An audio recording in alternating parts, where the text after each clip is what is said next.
Nike continues to strengthen its presence in golf by reworking some of its most iconic sneakers for the course. While there have been a few performance-driven designs made specifically for golf, the brand has largely focused on adapting classic silhouettes.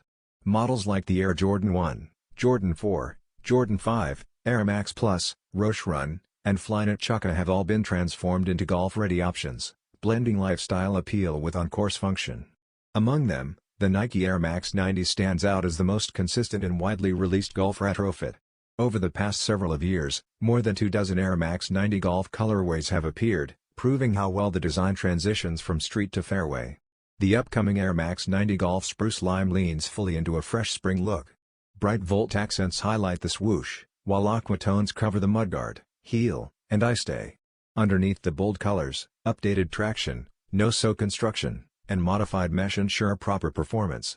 Expect this release to arrive on Nike's website as part of the Spring 2026 lineup.